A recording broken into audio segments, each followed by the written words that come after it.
Oi, gente, vamos iniciar o Aprofunde sobre sinapse. Quando eu achar que existe um assunto muito interessante, tirado, por exemplo, do Candel, que a gente quase não tem tempo para ler todo, que não está no basicão, né, da neurofisiologia, eu vou fazer um vídeo Aprofunde, para você não ser pego de surpresa em uma questão que usou conteúdo de rodapé de livro. Vamos lá.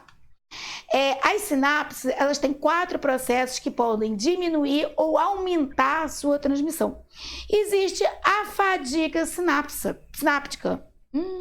Fadiga sináptica, que é uma exaustão total ou parcial dos estoques. Então, você tem ali o ligante toda hora induzindo essa sinapse, é um processo de defesa do organismo. Vamos supor que você tenha neurotransmissor ilimitado, né? Você pode causar dano. Então, você tem uma exaustão ou parcial dos estoques. Nós temos o processo de hipóxia. A gente estudou em fisiopato que a depleção de ATP, a falta de oxigênio, prejudica o metabolismo da célula. Então, é lógico que vai também diminuir a neurotransmissão. Temos os processos de acidose ou alcalose celular. A acidose, ela diminui a transmissão, a alcalose, ela aumenta a transmissão. E temos o retardo sináptico, que é algo normal, fisiológico, 0,5 milissegundos. Aqui a gente tem os neurônios, lembrando, a sinapse pode ter neuronal ou pode ser neurocelular. O neurônio ele pode fazer sinapse com qualquer célula. E a gente tem também as ligações entre neurônios, axoaxônica, axodendrítica, axossomática. Então, são as 3. Todas as 4 regiões do neurônio, terminais, axônio, corpo celular e dendritos, está ali escrito errado, podem ser, a princípio, locais de pré e pós-sinápticos, tá bom? Os neurotransmissores podem ser lentos, como os neuropeptídeos, como LH, FSH, ou rápidos, como as aminas. Norepinefrina é um hormônio de luta e fuga, tem que ser rápido mesmo. E aminoácidos, tá? Receptores metabotrópicos. Esse é o assunto mais importante dessa aula. Receptores metabotrópicos são os principais receptores para processos a longo prazo na célula, né? Eles fazem uma cascata metabólica, então eles ativam vários processos diferentes dos ionotrópicos. São mais lentos que os ionotrópicos. Lembrando, receptor ionotrópico, o receptor se liga ao ligante e ele próprio abre o canal iônico. Metabotrópico não. Ele pode ter as subunidades dele, alfa, beta e gama, se separam, gama e beta se ligam, podem se ligar a uma molécula efetora que vai abrir um canal iônico e alfa se liga a um segundo mensageiro.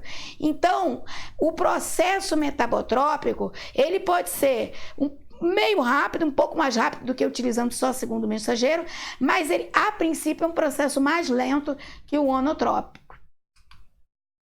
As alterações nessas vias, nesses processos, podem fazer patologias. Então, a grosso modo, o receptor metabotrópico troca o GDP pelo GTP. O GTP faz com que a subunidade alfa se desloque para uma molécula efetora. E aí você tem essa molécula efetora ativa um segundo mensageiro, como o AMP cíclico. Tá? Mas a gente tem, isso é grosso modo, a gente tem também uma via mais rápida no receptor metabotrópico, não é só essa via de alfa. A princípio, essa é a mais importante, ligada aos segundos mensageiros, tá bom? Uma coisa importante, a molécula, a subunidade alfa, ela tem também um caráter enzimático. Então tá aqui a subunidade alfa, vamos pegar ela, tá aqui. Essa alfa, ela também tem um caráter enzimático. É ela e não a beta e a gama, é ela, subunidade alfa, que vai transformar novamente o GTP em GDP. Isso é importante por quê? Porque o processo, ele para. Ele tem um princípio, um meio e um fim. Então, é a subunidade alfa que é responsável pela parada desse processo, tá bom? A gente tem ali a proteína G.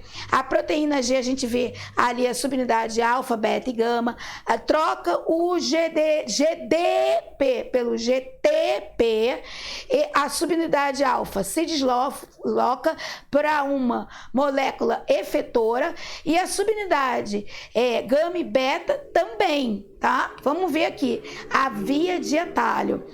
A via de atalho é uma via que os metabotrópicos, receptores metabotrópicos utilizam, que é um pouco mais rápido do que a via ligada ao segundo mensageiro. O que seria então a via de atalho?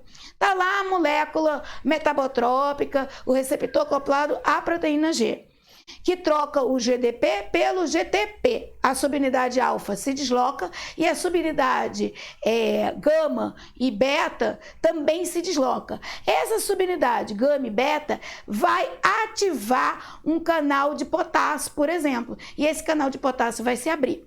É um pouco mais rápido, tá, do que ativar um segundo mensageiro, e esse segundo mensageiro, você entende que tem duas vias dentro da metabotrópica, e esse segundo mensageiro ativar uma molécula, vai ativar um segundo mensageiro, e esse segundo mensageiro fazer várias vias metabólicas de amplificação de sinal. Esse não, a beta e gama se desloca e vai abrir um canal iônico, tá? Subtipo de receptor. Então, dois neurotransmissores não se ligam no mesmo receptor, mas um neurotransmissor pode se ligar a um outro receptor. E, muito importante, o que define a ação do neurotransmissor é o receptor. Porque, por exemplo, se você vê as catecolaminas, elas vão se ligar em receptores alfa-adrenérgicos, beta-adrenérgicos, e em cada um deles, elas vão fazer um processo diferente. No beta 2 do pulmão, vão relaxar a musculatura. Já se ligar, por exemplo, no alfa 1 adrenérgico, vai fazer vasoconstrição no vaso. Então, o que depende, em essência, a ação do neurotransmissor é o receptor. Ele depende do receptor. Cascata de segundos mensageiros. A proteína G também pode exercer seus efeitos ativando diretamente certas enzimas, tá? A ativação dessas enzimas pode disparar uma série elaborada de reações bioquímicas, tá? Então, esses segundos mensageiros, eles podem ativar enzimas e fazer múltiplos passos. É a tal cascata, tá? Segundos mensageiros intercelulares são moléculas de sinalização liberadas, a gente já falou, né? E podem, diferenciação, translocação de vesícula, podem atuar na modificação daquela sinapse. O segundo mensageiro, ele é um modulador da sinapse. Ele pode fazer uma modificação naquele neurônio, pode aumentar ou diminuir. Então, aqui a gente tem a cascata, como a gente já falou, não vamos repetir tudo de novo. Por exemplo, o IP3 solúvel em água é um segundo mensageiro. Difunde-se, não é só o MP cíclico, tem vários segundos mensageiros, tá? Solúvel em água, difunde-se para longe do citosol e liga-se a receptores específicos no retículo endoplasmático liso, em outras organelas envoltas por membrana na célula. Esses receptores são canais de cálcio ativados por IP3, de modo que o IP3 faz as organelas liberarem cálcio dos estoques. E a gente sabe, a gente estudou que o cálcio, ele não só interfere em vias de sinalização diversas, como também na secreção de neurotransmissores. Então, o aumento da concentração de cálcio citosólico pode provocar efeitos amplos e de longa duração. Um efeito é a ativação da enzima protease sinase dependente de cálcio, a calmodulina, tá? E a enzima calmodulina está relacionada, entre outros efeitos, com mecanismos moleculares da memória. Então, a proteína G, ela também é ativa no processo de construção da memória, tá? Cascatas de sinalização, a transmissão sináptica usando canais ativados por transmissores simples e rápidas, a transmissão envolvendo receptores acoplados a proteína G é complexa e lenta. Qual a vantagem de uma proteína ser complexa e lenta? Eu já falei, ela causa uma amplificação no final do sinal, ela mexe em várias vias, ela não só abre um canal iônico para causar uma despolarização na célula, como ela também interfere em vias até que expressam outras proteínas. Então, essa é a vantagem. E outra coisa que ela mexe, vamos usar até aquele termo do comércio, você vai comprar no atacado, né? No varejo, no atacado. A proteína G, ela mexe no atacadão, no atacado. Ela mexe com vários canais iônicos ao mesmo tempo. Não é somente com um. Então, a proteína G, ela é uma atacadista, né? O ionotrópico, ele mexe em alguns menos canais do que a proteína G. A gente tem aqui, né, o processo de amplificação atacadista de sinal. Ela causa um processo de amplificação, difusão é ótimo, né? Difusão rápida, mudanças químicas duradouras. E como a gente faz no processo de sinapse a reciclagem de neurotransmissor? Como é a reciclagem? Bom, isso é importante você saber. A reciclagem de neurotransmissor pode ser por difusão, ele pode se difundir ali, embora vai se difundindo. Pode ser por recaptação. A gente olha muito a recaptação na farmacologia, nos inibidores seletivos da recaptação de serotonina. Eles bloqueiam o processo de recaptação de serotonina, a serotonina não é recaptada, fica ali em maior quantidade na fenda sináptica, fica aumentando a transmissão. Então, ele interfere na recaptação para degradação ou reutilização desse neurotransmissor. A glia é importante a gente deixar bem claro. As células da glia participam, têm receptores para recaptação de neurotransmissores. E degradação enzimática. A gente tem enzimas famosas como a MAO, monoaminooxidase, que degrada neurotransmissores. Então, a indústria farmacêutica, ela mexe muito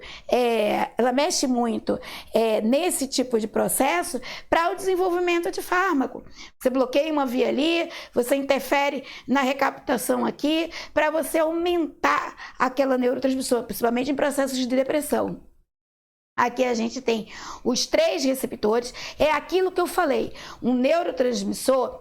2 neurotransmissores não atuam no mesmo receptor, mas um neuro, como o glutamato, que é excitatório, está atuando aqui em 3 receptores diferentes.